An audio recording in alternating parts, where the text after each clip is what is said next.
Hello out there and welcome to English Teacher Plays. We're here with Vampire Therapist, which is a new game. It's on Steam, and we are definitely going to play this one. I was like scrolling through Steam, and I was like looking for a game, and then I saw Vampire Therapist, and I'm like, I guess we have to play that. So we are going to do that. Hold up.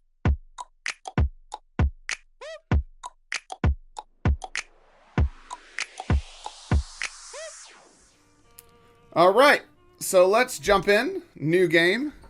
Vampire Therapist is a comedy game about the immortal undead processing historical yet personal traumas. References to historical violence and oppression may be upsetting to some. This game was developed in consultation with licensed therapists, but should not be considered a substitute for therapy unless you're a vampire. Cool. So we've got some jokes already. Love that. My name is Sam Walls. Oh, we got voice acting. Dead man. Well, kinda dead at least. See, I'm a vampire. Now, if you think that means all that Dracula hooey, like hissing, wearing skin-tight leather, and hunting mortals for sport, I wouldn't blame you one bit. That's exactly the sort of thing I did in my younger years with my former gang. And let me tell you, a vampire who's good with a gun can be a real terror. I got lucky, though. I met some kind mortals who saw beyond my fangs. They taught me my letters and showed me how my thinking was keeping me from finding any kind of peace. After they passed on, I roamed America's majestic wilderness for nigh on 90 years, figuring out myself and what it means to be a vampire. And I found revelation. What I realized was, it ain't fangs that make us monsters. It's the self-defeating ways we think. Anywho, as the world started getting smaller, my old vampire gang tracked me down. Them being my kin, I wanted to help them see the world like I did, but they still have the same monster mindset I used to have. Good thing I'm a quick draw. But I got hooked up with this newfangled internet thing and found a vampire who's helping my kin find their way. Fella named Andromachos, supposed to be 3,000 years old. He invited me to come out to Europe to learn from him. I figure someone older than time has got to have the answers. I'm going on a trip, I guess.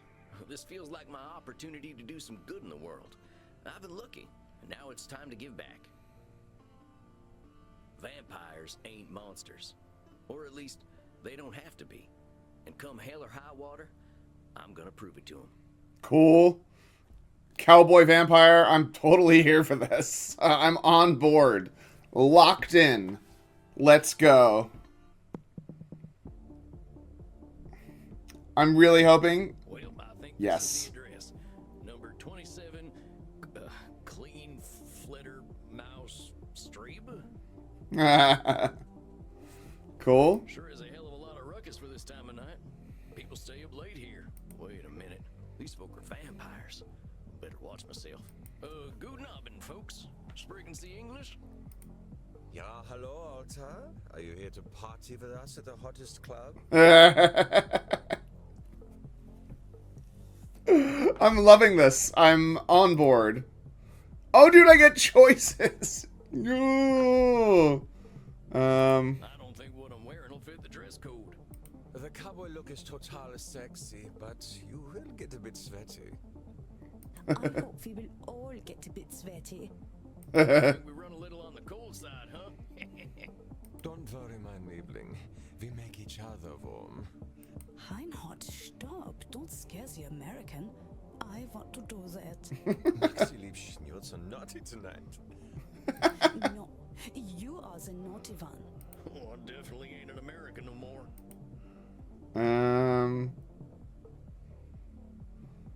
Well, what's so special about this club? Immernacht is the greatest club aller Zeiten. The owner makes sure everyone has a good time. If anyone acts without respect, they are banned from the club forever. You are free to do and be whatever you like, as long as you are harming no one. Und Oh, that's lovely. now attracting sexy old cowboys. Shh, Maxi, he is old enough to be your grandfather. Oh, come on now. You're just flattering me. I'm only a couple 100 years old. Oh mein Gott, he is so cute, Reinhard. Can I keep him? I'm looking for Andromachos. You mean the club owner? Ja, that is why we are here. If you're lucky, he will invite us to the private party at the end of the night. Well, what happens there? I think maybe it is too kinky for Americans to hear. I can cut loose. What kind of party is this? The kind where we dance all night and get sexy. Oh, you're them kind of vampires. Ach so, there are better things to suck than blood, oder? Although we have to get past the bouncer first. If we do not, I'm thinking our night is ruined. Oh, wait a sec. There's something about what she just said. I can feel it.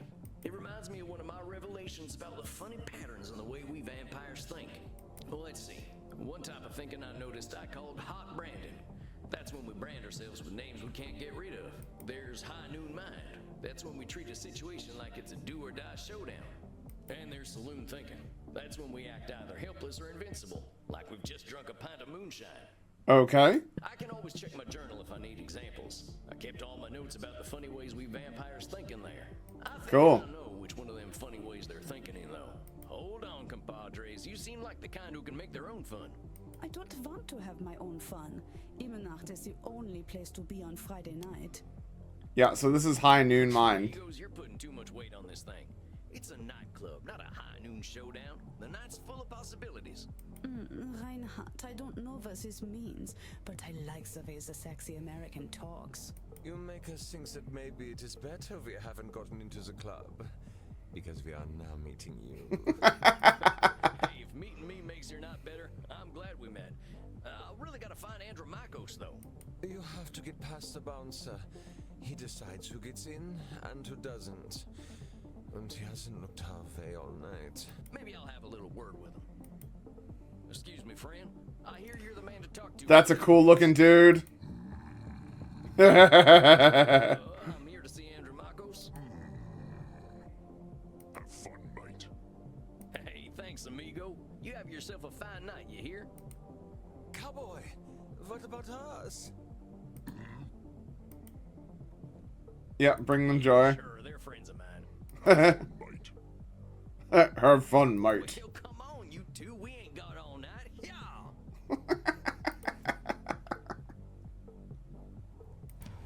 Dang, awful loud in here. Come on, my liver, dance with us! Oh, you kids have fun. I'll catch up with you later. Tarnation, I'd rather hear a gopher giving birth than this. This is great. I love this music. I better talk to whoever's slinging drinks in this here saloon. They ought to know where Andromachos is. But pardon me, ma'am. Well, well, look at you. We get a lot of 80s fashion in here, but not usually the 1880s. What can I get you, cowboy? The special's Red Bull and vodka. You down? I know a drink. Okay. Red Bull. I'm actually looking for the owner. He around tonight? Might be. What do you say your name was? Sam Walls, begging your pardon. Sam Walls, huh? I don't think I know anything about a Sam Walls. After all, I'm just a know-nothing bartender. Oh, what was that one? Oh, how do I...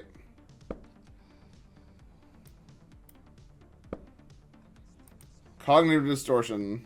Funny ways we think. Right. Black and white. Feeling responsibility or soul control. Feeling completely hopeless.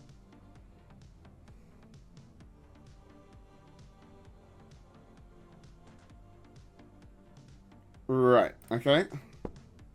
Oh, this is hot branding. Yeah. From where I'm standing, I see someone with style and confidence, not just a drink machine. Don't go branding yourself like that's all you are. Don't you go worrying about me, cowboy. The man upstairs warned me you were coming. I was just testing to see if you are who you say you are. Tell you what, let me give you something from our special reserve. I don't think you're looking for booze. Well, thank you kindly, ma'am. I was wondering where the blood was. I met some vampires outside, so I figured this was a vampire club. You met some gods, honey. They're here to dance and have fun. So all these people are mortals? How do you think the head vampire gets his blood? They can't wait to share it with him. It's a special experience. Cool. He's the only real vampire here. Well, him and Bert. Bert? You met him already.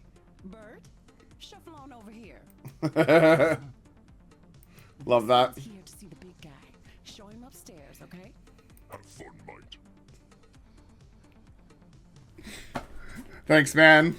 Good luck up there, cowboy. Hope you find what you're looking for. Okay.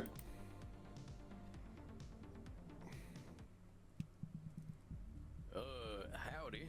It's Sam Walls to see you, sir. The guy who's been sending you all them V-mails.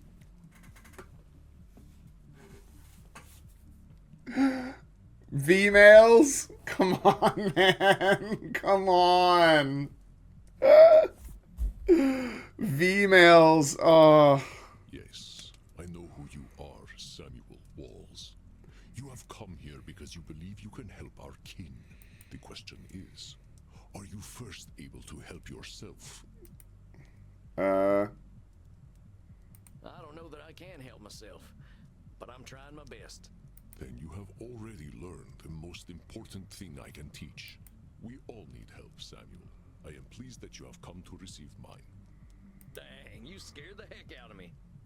You must allow an ancient vampire his games. He will play them regardless. Please, sit down.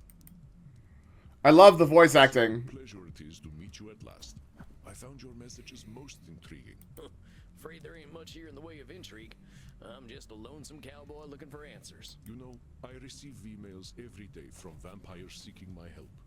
You are the very first to seek my aid in helping others. This alone makes you intriguing. I can't get over V-mails, man. Like, it's not that funny. It's just, it's bad. But we're accepting everything else, so we will swallow the V-mails. Well, dang. I think you're gonna be sorely disappointed when you get to talking to me. I'm just honored you're giving me the time of night. Right. I have unlimited time, Samuel. I am pleased to share some of it with you. Our kind can be rather set in their ways. It is inspiring to see someone so young and eager to learn. Yeah, well, I wasn't much for learning when I was alive. Just making up for lost time, I guess. It sounds as though you have been handling your own life better than most. I was particularly intrigued by these revelations you had while walking in nature. Oh, yeah, them. Well, I give walking the credit. Nothing sorts my thoughts out better. After a few decades, I started seeing patterns in the way we vampires think. Can you explain some of these patterns? I've tried to explain them to other vampires, but it ain't never gone well. I can try, though. See, we tend to assume certain things just because we've been believing them since we were alive. Or we decide the world's against us just because we're hungry or tired or something.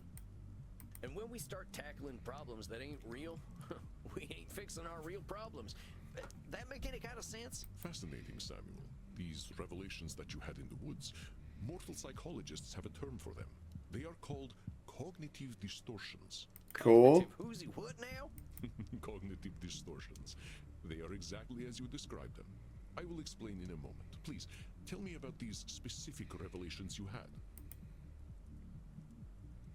See, I used to be in a gang. They were my whole existence. If you asked me who I was, I would have said, I'm a murdering bastard. Once I got away, I realized how small-minded that was. I was Sam before I was a murdering bastard, but that's how I was choosing to brand myself. My old gang's still around, and they're still branding themselves like that. They can't see themselves as anything but killers. Very astute, Samuel. I favor the clinical term, however, which is labeling. You correctly discovered that labeling is a reductive act. When we call ourselves names, even if we find them accurate, we create prophecies we are doomed to fulfill. For millennia, I thought of myself as a killer. It was not untrue that killing was how I made my way in the world. I was an unstoppable warrior and assassin, but with this label, I limited myself for ages. I did not only kill people, I also killed potential aspirations I might have had. See whether you can catch me doing some labeling in my next few statements. I am so old, I am ancient. Yeah? Oh, come on. I know you've been kicking around a long time, but don't go labeling. But according to definition, I am ancient. It is not a label, but a specific classification of my age. Right. Well, you look pretty good for being ancient. The secret is moisturizer. But let us continue. Call me whatever you like, but don't call me late for dinner. How shall I describe myself? Ah, yes. I am a mass murderer. Well, that's about as clear a labeling as it gets. Yeah, we vampires tend to do a lot of killing, but reducing ourselves to killers ain't doing us any favors. Excellent, Samuel. You are correct. Labels can be cages that we lock ourselves in. I was a mere murderer for most of my existence because that is how I labeled myself. Yeah, I did the same thing. Sam Walls, murderer, reprobate, and good for nothing. Those are not how I would describe the Sam Walls I see before me. Did you have more revelations to tell me about? Sure. Well, I noticed how we stress ourselves out by making everything a battle of do-or-die absolutes.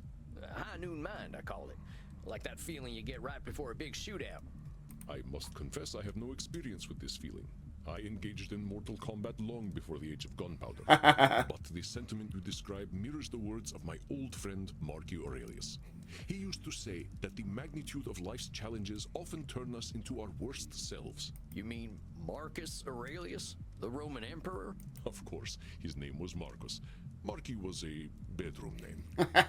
You mean you and the emperor were... It was ancient Rome. Penetration was similar to a handshake.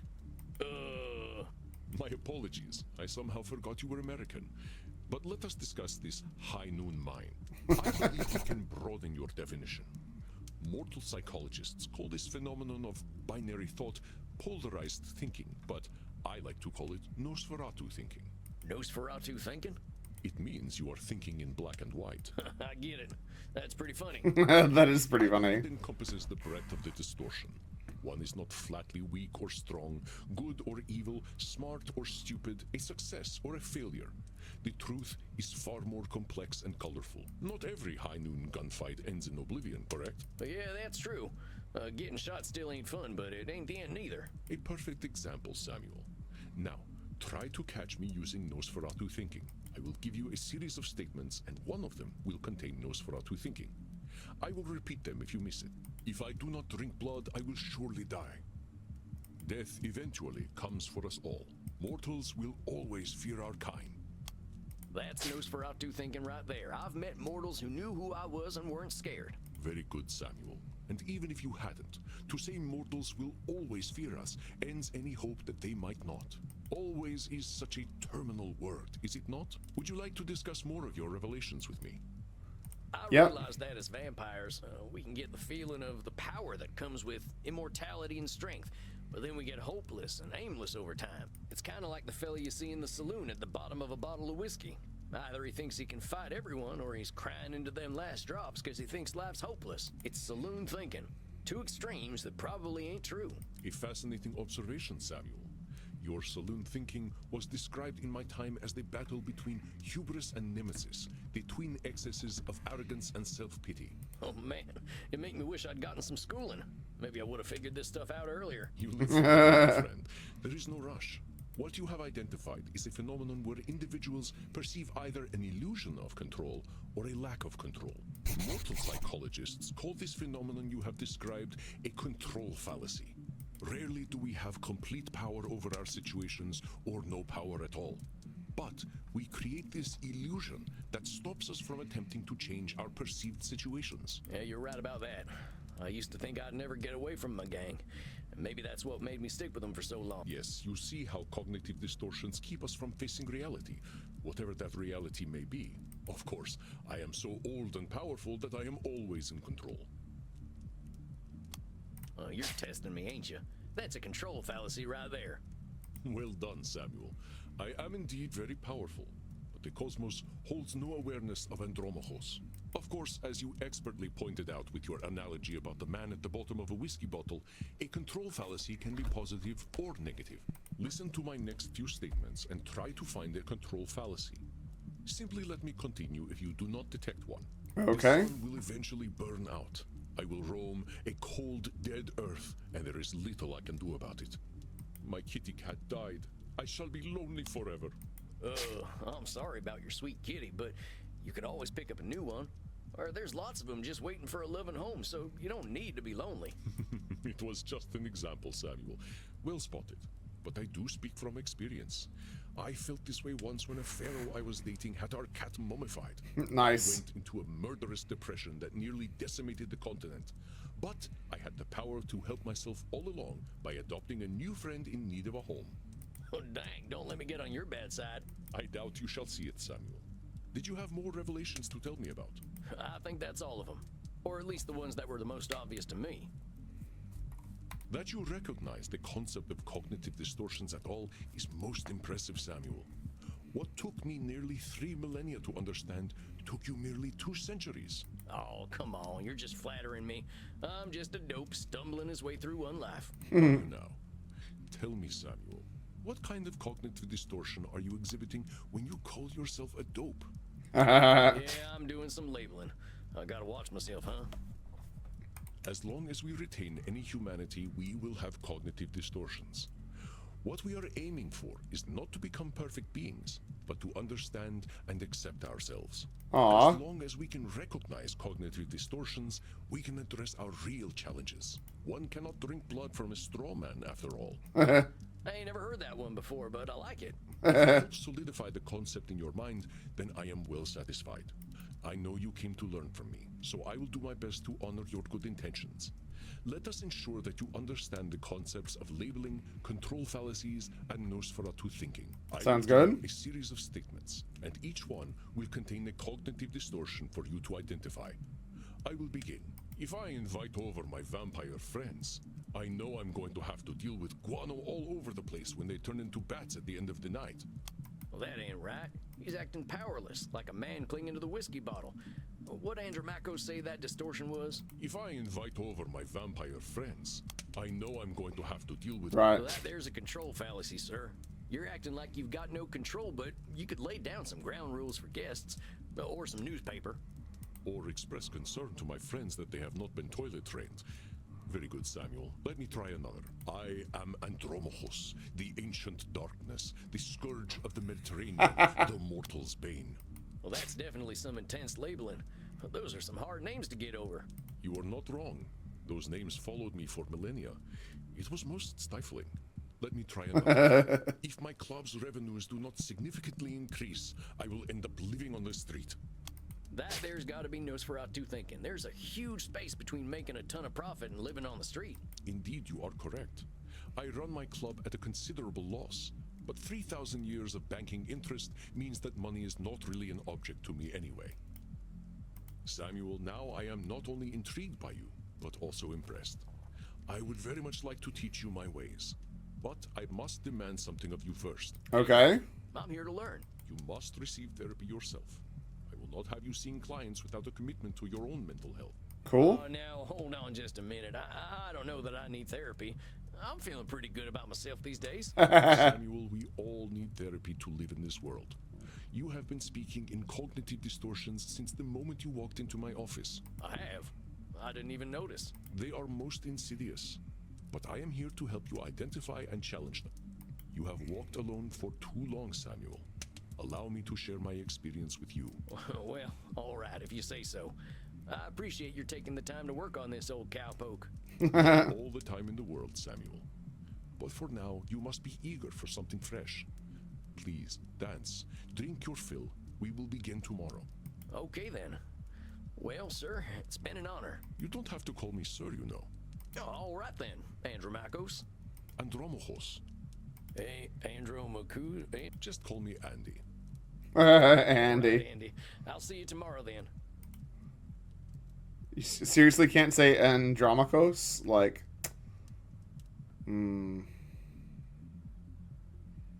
Back to the club. Dang, look at all them mortals, sweating, blood pumping. I am thirsty, but there ain't no power on this earth that'll get me on the dance floor. Maybe I'll see if the bartender's got anything for me. If it isn't Clint Eastwood again. How'd it go, cowboy? Seems I'll be sticking around. Guess I better get used to things around here. Good to hear. About time someone helped Andy with his work. Seems you vampires have a lot of problems to fix. Name's Crimson, by the way. Nice. Fine meeting you, Crimson. How do you know so much about what Andy's doing? Pillow talk. I'm his blood partner. Blood partner. Oh, shit. How's a mortal get hooked up with an ancient vampire? I'm a rock climber. I I stumbled into one of his lairs in Madagascar, found a cave while climbing a mountain, and there he was, naked in a hot tub. Dang. Must have been a sight. You ain't kidding, cowboy. Didn't expect a luxury apartment with a gorgeous naked vampire inside of a mountain. We hit it off, and he asked me to come back here with him. I like an adventure, so I said, what the hell? I'll date the gorgeous Dracula. Nice. You doing talking to me, cowboy? The blood's running hot on the dance floor, and these kids don't mind a little biting. Ain't no way I'm dancing. There's gotta be a better way to get something fresh to drink. Reinhard, look. It's the sexy old guy again. You should buy us a drink, old guy. You'll probably get lucky. Actually, you will definitely get lucky. I love these guys. Pleasures of the flesh ain't exactly what I'm after tonight. That's because you haven't experienced these pleasures with us yet. Buy us a drink and you will discover great satisfaction by uns.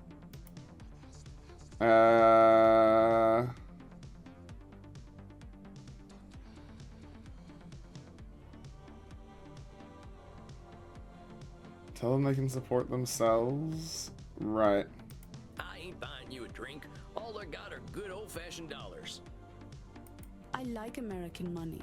All we have on our money are buildings. You have all the sexy old men. All right, I'll buy it. Which of them old men are sexy? I like Hamilton. His posture is just so powerful. There is a dollar coin that has Eisenhower's face on it. Oh, you are right. Eisenhower is, how do you Americans say, a snack? I get it. You like older men. I ain't buying you a drink. This stuff's terrible for... Are you making a joke? We are at a bar. I mean, that's fair. He's just trying to be protective. Aren't you, Opa? You know, I think the drinks here ain't strong enough for you two. I ain't buying you a drink. I think I'd be insulting your economic status. Mein Lieber, don't worry about us. We just like to feel special. We have lucrative jobs in IT. Oh, yeah? Well, maybe you can help me. See, my printer died again. Getting real tired of these things. Please, we are here to party. But get a laser printer. Thanks for the tip. That ink seems to be more valuable than blood. So we just have to go through all of them. Buying you a drink. You ain't exactly my type. Oh, we don't want to marry you. We just want to have fun with you. You kids are too much. Well, these kids just ain't gonna leave me alone. So we're gonna buy a Stop drink. teasing the cowboy, Kinder. They're just messing with you. Drinks are free here. Really? Ain't never been to a saloon with free hooch. Call it a drink exchange. Huh. So, everyone here knows they might be sharing blood? Only as long as there's consent. We like to create a safe environment here. Nice. Why don't you take Reinhard and Maxie here back to the kink room? Wait, kink room? Mm-hmm. You're not in Kansas anymore, cowboy. We are not afraid of sex here. I'm from Missouri, but, point taken. Nobody has to do anything they don't want to do in there. Just have fun and drink your fill, handsome. Fun. Maxie, Reinhard, this is one of our special customers. Ach so, ein Vampir. I'm thinking we are all getting lucky then. My neck scrubs with anticipation. Dang. Guess I'm going to a kink room then. Thanks, Crimson. I knew a man who wore this much leather couldn't be boring. Yeah, well, you got me pegged. Is that what we are doing now? Give me the document and I will sign myself up for it. I really ain't in Missouri no more. Look, I'm more into biting. Oh, your teeth look perfect. Are you going to bite me with those? That's the plan. Who's going first? Oh, me. Well, step right on up. Bite the veins. Maxie. I ain't a virgin. I'll just... Don't worry, mein Dunkelsus. I'll be gentle. What? Ouch! Mein Arterien. Oops. Dang it, let me try that again. How do I? Ouch! Dang it, let me try that again. Okay, I don't. Maxi, I ain't a virgin. don't worry, mein Dunkelsüß. Ouch! Dang it, let me try that again. Oh, das hat sich Okay. gut angefühlt. Did I finally get it? Oh, that's a good thing. Is it my turn yet? Well, sure thing, come on over. Okay. Can't you take that dang call? No, I like it. Try again. Oh, I don't like. Dang, what's wrong with me? Okay. Oh, Reinhard. Me too, Maxi. I feel as though I have set up a mail server. Reinhard, mein Sucke Fledermaus. Ich bin so müde, sexy zu sein. I will get us a taxicab, Liebchen. Und du, cowboy? Next time we will talk about that thing you mentioned earlier. Oh yeah, sure thing, fella. You can help me with my new laser printer. Now that I've had something to drink, I should probably get to my coffin. Samuel, wait a moment.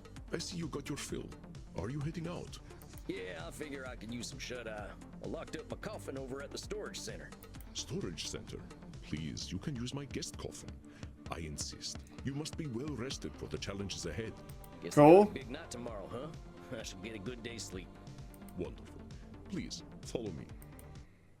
So we gotta get. Well, dang. This is mighty plush. Guess it's one of them smart coffins.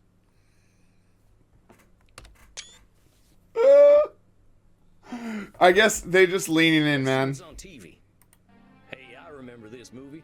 We were so proud to finally get some representation.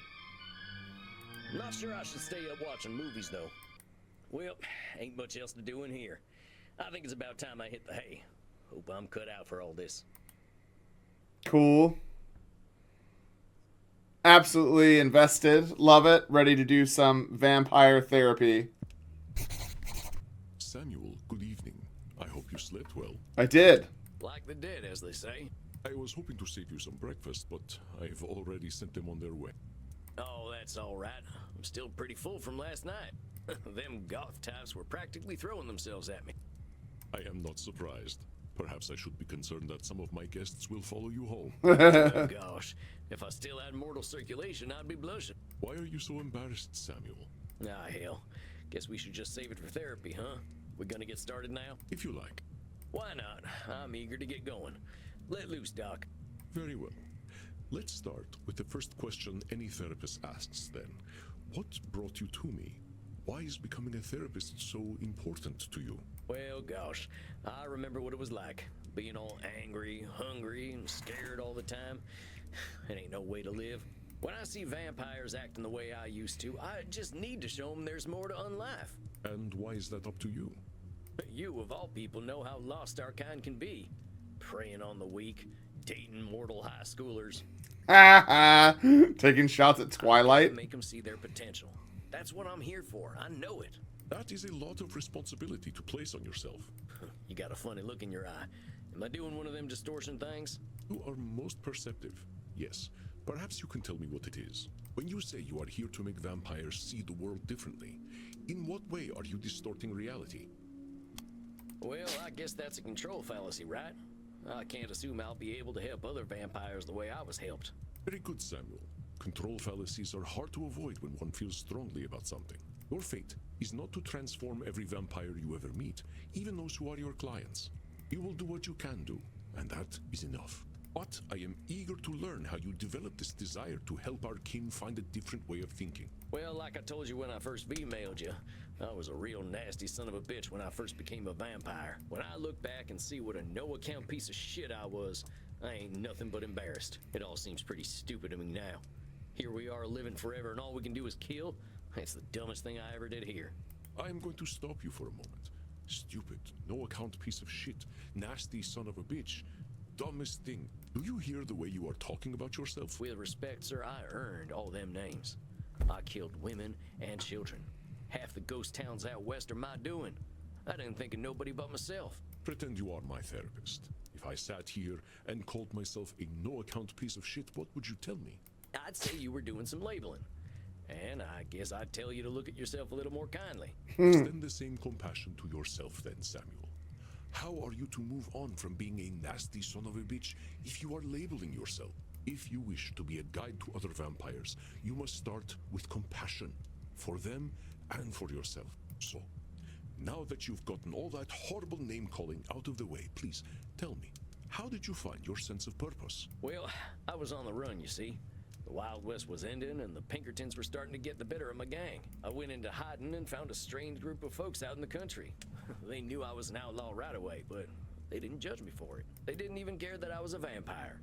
They welcomed me like a friend, even shared their blood with me. They taught me how to appreciate the beauty of the night, and I started seeing things I'd never noticed before. They taught me my letters, philosophy, and how to question things instead of being scared of them.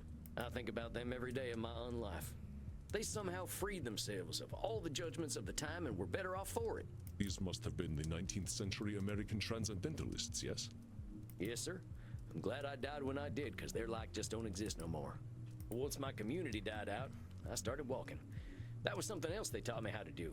There ain't nothing like having a walk and a think. I walked in nature for about 90 years and just took in all the grace and beauty of my country. I guess I was kind of selfish, though. I should have been helping other vampires the way the Transcendentalists helped me. Why? Why waste 90 years walking when I should have been helping others? Seems pretty obvious to me. I could have done a lot of good in that time. But your should turns that which you could find fulfilling into a duty. You create an extrinsic motivator. Should statements are another cognitive distortion, something created by your own mind. Nature asks almost nothing of you. Even if your should comes from a place of good, it creates undue pressure. And what do we do once we are pressured? We resent the shoulds. We procrastinate. And as you know, we have a lot of time to procrastinate. You got that right. Why do today what you could do next century? Exactly. Should statements remove the intrinsic joy from that which you find fulfilling? Hold on, though. Ain't there some things we really should do? Of course, there are things we must do. But nature herself tells us what they are. We invent the rest. Here, let me give you an exercise. Listen closely. See whether you can find the should statement that is a distortion. I should go to the vampire dentist. You know what they say. If you have bad fangs, you get bad blood. I should drink blood today. I should take my blood partner Crimson out on a date. Saying you should take Crimson out on a date is a should statement. You've turned something you want to do into something you have to do. That's right, Samuel. You know, I couldn't be more pleased with you. Your time in nature was clearly well spent. Thanks, man. Thanks, I suppose. But if you don't mind my saying so, I hope you're treating that mortal lady right. Thank you. Please, ask her yourself. I imagine she would share her blood with you. You look like her type. Hold on. I've only been in Europe for a couple of days. I ain't gonna go after my teacher's girlfriend. That's what she wishes. And that is why I chose her as my blood partner. Even if it beats no longer. You have a good heart. I think you will be an excellent therapist. Aw. So far, that good heart of mine hasn't amounted to much, but I'm willing to give it my best shot. You are uncomfortable with praise, aren't you, Samuel? Every time I say something positive, you find a way to negate it. I just don't think I should be doing any bragging. I spent my first 50 years killing, spent the next 90 walking in the woods. I've tried to walk a better path since then, but I ain't no saint, Auntie. I did not say you were. Having met several so-called saints, I can attest that none of them were either. Nice. I understand your discomfort, Samuel. I, too, have done terrible things that I cannot erase. But is erasing the good I have done worthwhile? Well, I guess when you put it like that, it sounds kind of silly. It's another cognitive distortion, one that mortal psychologists call disqualifying the positive. Okay. Understand that the actions of your past are difficult to bear, but what we are here to do is accept reality, with both its positive and negative aspects. I am not saying that you should disqualify your negative actions, but merely note when you disqualify the positive ones. Let us try an exercise. See whether you can challenge me when I disqualify my positive deeds. Okay. I am Andromachos, one of the most powerful vampires alive. Before I became the vampire I am now, I did exceptionally terrible things. I have defiled the innocent. I have killed countless people. The good I now do pales in comparison to the evil I have done. That's the one. You're literally disqualifying the positive by comparing it to the evil stuff you done. Well done, Samuel. I believe the recognition of this distortion will serve you well when you start to see clients tomorrow. Whoa, tomorrow? I only just started learning these here cognitive distortion things. I will, of course, be with you. You needn't worry. I can sense your instincts and will help you. But tomorrow, I just don't feel ready yet. My friend, we are never truly ready. But if it would ease your concerns, we can practice with further examples. Would that be helpful to you? I think I'm good. All right, Samuel. You must be hungry now. I suggest you get a liter inside you. We have a big night tomorrow. How much is a liter? Just get enough to drink, Samuel. We will not be able to work if you are hungry or now. Please excuse me. I do have a date with Crimson tonight. I suspect I shall not return until nearly morning. Oh, yeah, of course. I hope you have a nice night out, Mr. Andy. You as well, Samuel. Rest in peace. Fun. Okay. So... Samuel, glad to see you are awake. I guess we'll do a client. We'll do one client before we go. What, already? Look, Mr. Andy, sir, are you sure I'm ready for this? These are people's brains I'm messing with. Fear not, my friend. You are a powerful vampire in your own right. To be so young and have so much empathy is quite a gift. All you need to do is listen, and I know the truth will reveal itself to you. Nice. Shucks. Wish I had your confidence. Well, to a limited extent, I can see the future. If you are about to misinterpret a client's distortions, I will set you back on the right path. Thanks, man. You can see the future. It's not that impressive, really. You start to see the patterns after 1,000 years or so. Well, dang. If seeing the future ain't impressive, that's gotta be a distortion. Disqualifying the positive, it's gotta be. You barely require my aid as it is. If you need guidance, I will provide it to you telepathically. Oh, nice. Don't think about it too much. When you are 3,000, such things will cease to impress you. Let us look at your first client's case file. Dr. Drain, huh? You ain't got no first name? Studying the nature of blood for the last several centuries, became a vampire after a post-mortem blood transfusion. Is now concerned that he has developed an addiction to a drug of his own formulation. Detected strong irritability on the phone. Investigate Drain's drinking and his sleeping habits. Many Cool. vampires go by one name. Families and titles seem to become more abstract after a certain age. Huh. So is it funny that he kept the title? Indeed. You catch on quickly, despite your habit of disqualifying the positive.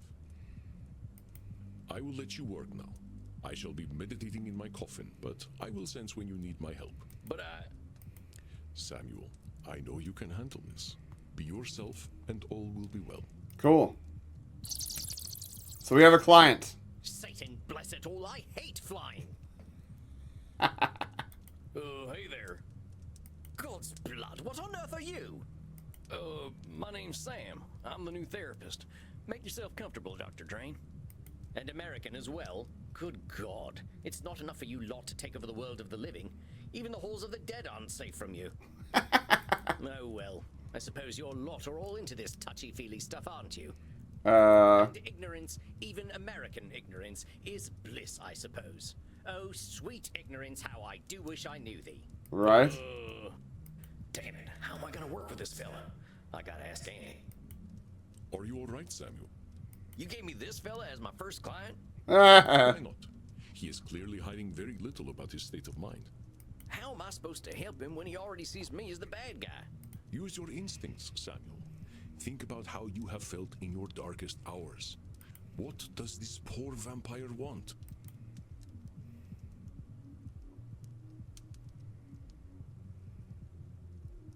I think he needs a dang reality check, charging at me like an undersexed bull.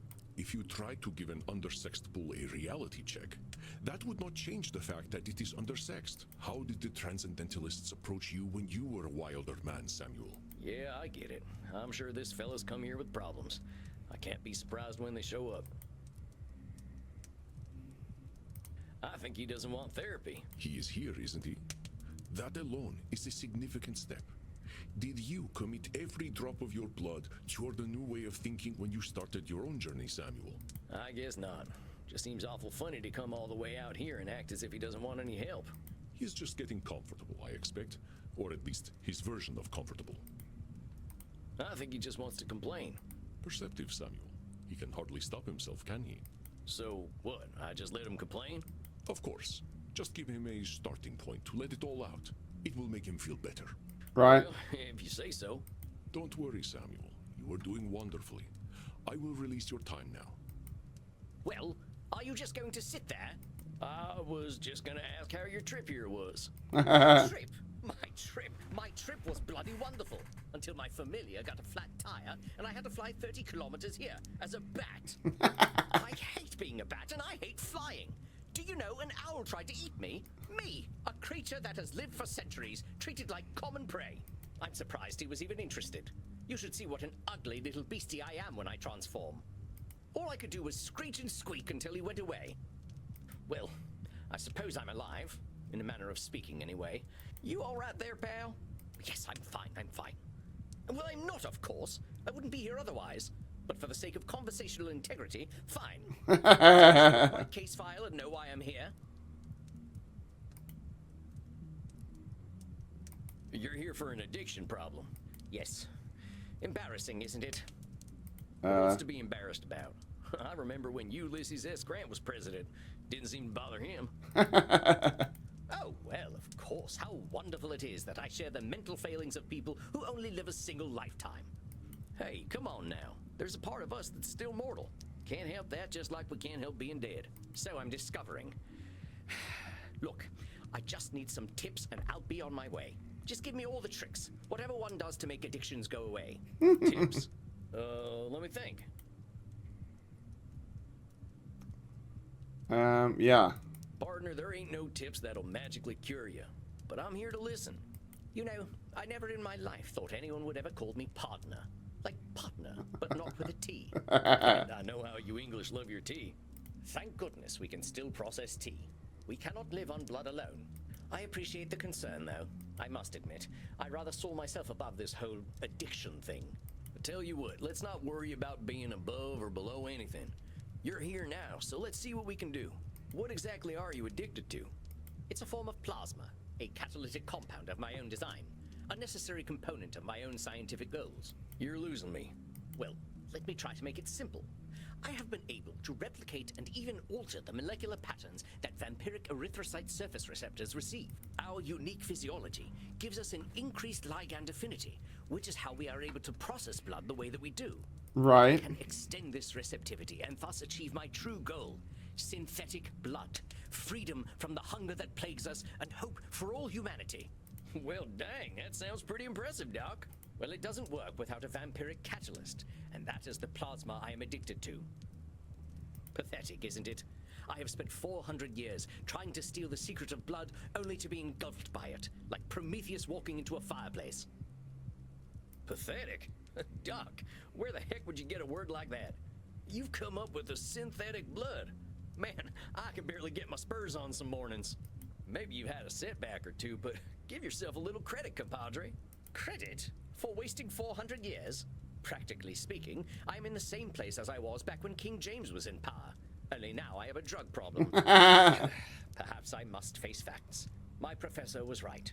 Nothing we ever do will make a damned bit of difference. Samuel, listen to him. Do you recognize his patterns of thought? Some Yes. distortions in there, ain't there? I knew you would sense them. Invite him to talk more about this failure of his. I'll do my best. Now hold on just a minute there, cowpoke. I've heard you talk a lot about failure, but it sure sounds to me like you ain't thinking clearly if you think you're a failure. I am a realist, that's all. Look at me. 400 years of study and still dabbling with leukocytes.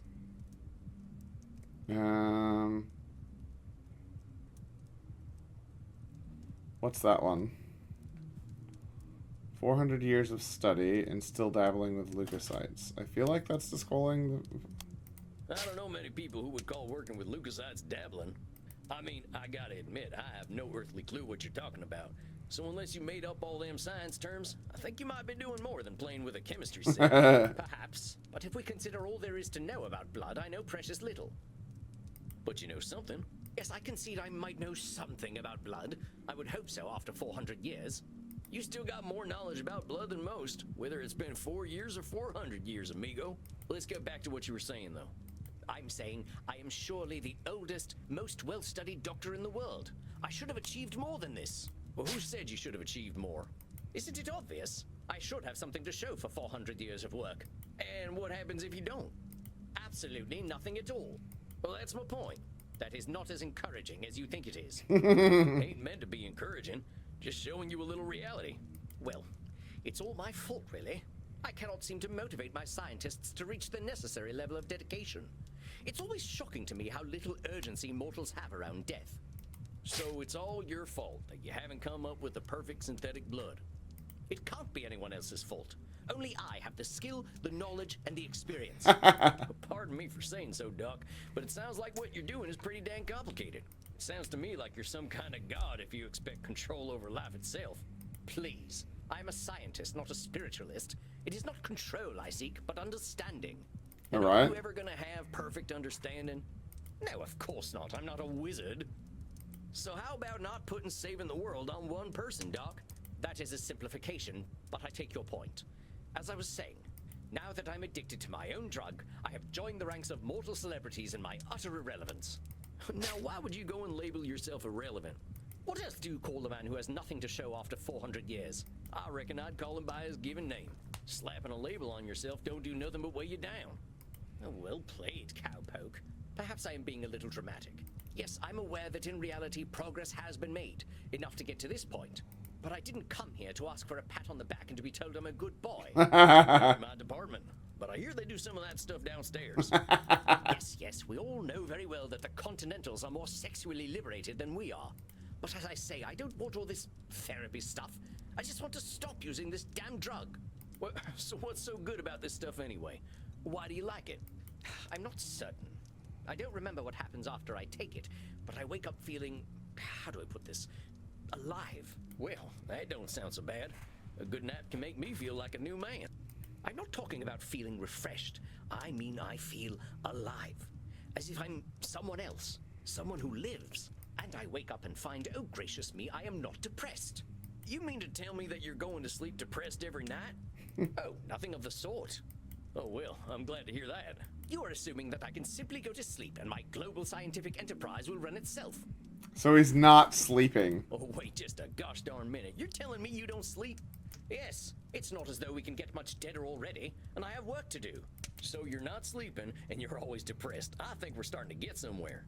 Oh, don't be such a bumpkin.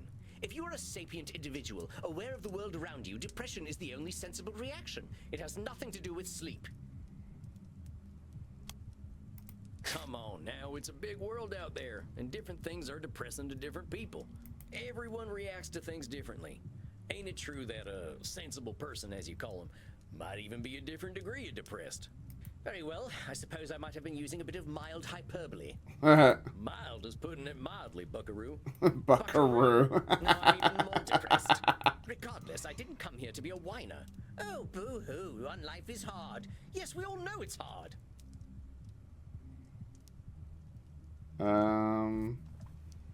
Didn't come here to be a whiner.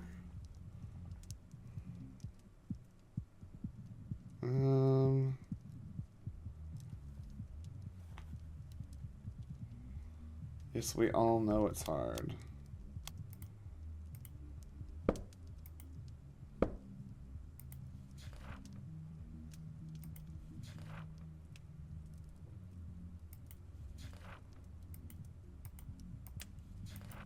Where's my stuff about?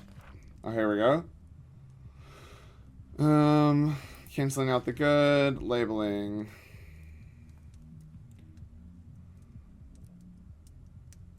Oh, he's doing more labeling, I guess.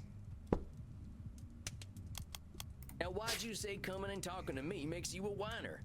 Is that not what I currently am? Sounds to me like you're expressing yourself. Whiner is the word you used. Yeah, if you want to call it whining, that's up to you. But that's entirely your label. Oh, very well, call it moaning or whinging if you prefer. Moaning, whinging, bellyaching, still all just labels. I don't believe I shall be using the term bellyaching in any case. But as I was saying, in the moments I wake up, I feel free. I suppose it must be what being an ignoramus feels like. You honestly think feeling good makes you an ignoramus? The phrase ignorance is bliss is most apt, don't you think? But by calling yourself an ignoramus, you're making bliss something to be avoided. Yes, unfortunate how that works, isn't it? The only way to be happy is by being a fool. Partner, those are your labels. Try using something more positive and see how you feel. What, shall I say that by being ignorant, I am a noble genius? Still just labels. Oh, very well. I suppose I might be discounting my experience. I don't know how to say this, amigo. You really don't like letting yourself be happy. Honestly, I'm failing to see the problem with taking this stuff. Seems like it's making you get the rest you need and it makes you feel good. What's the problem? First of all, I do not need to rest. And partaking of this plasma does have downsides. Oh, yeah? Downsides. I do not know what happens when I partake of the substance. However, when I wake up, I feel refreshed. But I also smell of blood and sex. Once I even woke up wearing a football jersey. It was most distasteful. I guess you must be having some kind of good time. That is not my idea of a good time. I'm Dr. Drain. I am intelligent and worldly, not some ill-bred monster. I don't go gallivanting into godforsaken places to engage in depraved coitus and the consumption of dirty blood. It sounds to me like you're real good at denying yourself things. Well, I should be better at it. Yeah. You know, Doc, a wise old vampire recently told me something I'm about to tell you. You keep talking about the things you should be doing. You, compadre, are shoulding all over yourself. Oh, well, that is vivid, isn't it? I can now add incontinence to my already considerable list of faults. I'm being serious. I'm listening to you tell me I should be doing this, and I shouldn't be doing that. But who gave you all them shoulds and shouldn'ts? I don't know. It shouldn't matter, should it? I've been dead for over 400 years. It's the oldest stuff that sticks with us, amigo. We all got traumas. Heck, we're dead, man. That's traumatic no matter what. What we gotta start with is you. You've been through a lot. Don't rope yourself up so tight. Listen, we're doing good work already, I know it. Now, let's not push too hard. I would really like you to think about where all them shoulds are coming from before we meet again. And be good to yourself, all right, partner? Don't feel like you gotta go cold turkey on that plasma stuff. Yes, well, all the same, I'd rather not do it at all. Is that actually gonna happen, though? It might. You're dipping into it tonight, aren't you? I was thinking about it. Just give yourself a little compassion. That's all I'm asking. I'll admit, you've given me some things to think about. Not pleasant ones, mind. You can handle it, partner. You're way smarter than I am. Yes, well, that is certainly true. Very well.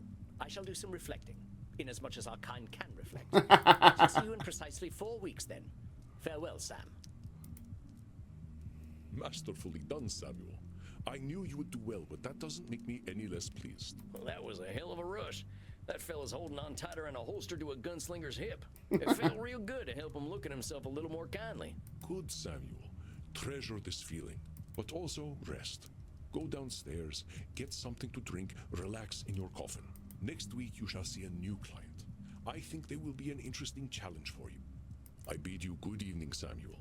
Rest in peace. You too, Andy. Well, I guess it's time I got me some grub. Right. That was really fun. So now we're down in the bar. Well, that's it, I guess. My first client. Can't believe I'm doing this therapy stuff already. Right. Let's go look at the description. All right, Vampire Therapist. Guide vampires through centuries of emotional baggage, decades of delusions, and the odd bout of self-loathing with real cognitive behavioral therapy concepts, and become a vampire therapist. Even vampires need a shoulder to cry on when a neck to bite just won't do. Developed by Little Bat Games, it has 37 positive reviews. It costs $21.99. I think that's a good price for it, honestly. Yeah, I mean, the voice acting is top-notch. Vampire Therapist is a narrative adventure in the vein, get it, of What We Do in the Shadows, the horror works of Mel Brooks, Monty Python, and Horrible Histories, where you play as a reformed bloodsucker, helping other vampires find inner peace. Take on the role of Sam, a former rootin' tootin' Wild West gunslinger who escaped his day-to-day murder and mayhem and realized after 100 years or so that there's a whole lot more to unlife than blood, lace, and leather. Dragging himself from the quagmire of the Old West, Sam teams up with a 3,000-year-old vampire in Europe that's willing to show him the therapy ropes. Immerse yourself into this alternate world and meet your clients, self-hating vampires, agoraphobic social media addicts, supernatural narcissists, and victims of century-old capitalist systems. You can't fix the world, but maybe you can help other vampires accept it. Yeah, this is very, very, very, very, very cool. I'm being a bit kinder to myself, and it's nice. It's positive, and it's remarkable how quickly and subtly a game can have that effect. It's simultaneously earnest and winningly ridiculous. Yeah, V-Mail is just... It's very dumb, but also great. But it's a labor of love, and an original one at that. Vampire Therapist, there's no way you don't want to know more about that, but the underlying concept looks genuinely interesting too. Real therapy concepts, a comedic look through history, an all-star voice cast. So Vampire Therapist is voiced by some of the best voice actors in the business. Cyrus Namati, Francesca, I don't know how to say that name, Mo. So it looks like they got a bunch of people from Hades. I liked Gone Home as well. Matthew Mercer, yeah, people really like Critical Role. I can't watch those kinds of shows, man. I don't like watching people sit around talking to each other. I find it really boring. I like scripted stuff. I'm a scripted person, even though this channel is not scripted, but I prefer scripted content. So, mini games: learn mindfulness, meditation safely, and consensually bite sexy necks. Yeah, the consensually biting sexy necks was probably my only piece of feedback for this game. It wasn't really good. The sort of bite thing like goes back and forth over the artery and the thing, and it's like you have to click when it's over the vein. But it's just not, it's not very clear. It's not very good. I can see what they're going for. I just don't think that quite landed. Let's read some of these reviews. Target audience reach. It's me. I'm the target audience. An experience that somehow strikes a balance between silly vampire antics and painfully relatable humanity. I cackled. I cried. I'll be thinking about this game for months, if not years. Yep, love it. Game about a cowboy becoming a therapist for various vampires, and some spoilers. So I heard about this game and knew it would be up my alley, being an in real life therapist, not CBT one, but still, and yeah, I really enjoy playing it. What's really nice is I do a stream and talking about the differences that CBT does and how I would do things as a relational cultural therapist that does a lot of trauma and narrative work. Yep. I've been playing for an hour and the story so far is well thought out, and while the story is a fantasy, it makes sense. It's clearly been given a lot of thought. Yep. I would agree with that. 2 sessions in, and I can safely say that I wish this had come out sooner, as it would have made my studying for psych back in college much easier if I could de-stress like this. It's by far not meant to be used to treat yourself, but it provides an external lens that might just highlight a couple of things in you. Yep, this is a highly intelligent game, not in the sense that it is pretentious. Few of the characters you meet in the game are pretentious, but your main character is just a down-to-earth cowboy vampire who happens to be good at being a therapist to the undead. Love it. Played the demo a bunch, and again, since release, this is a really cool concept. Haven't finished the game yet, but it's absolutely enchanting and intriguing so far. Yeah, agreed. I love it. It's really, really, really good. Highly recommend. I'm definitely going to play more of it. So this is their first game. It's their only game. So definitely recommend this. Check it out on Steam. Click on the link in the description. Like the video, subscribe to the channel, leave me a comment. And check out my board game at lifeship.co.nz or ikarangilabs.com, or check us out on socials and all that kind of stuff. And otherwise, I'll see you guys next time. Class dismissed.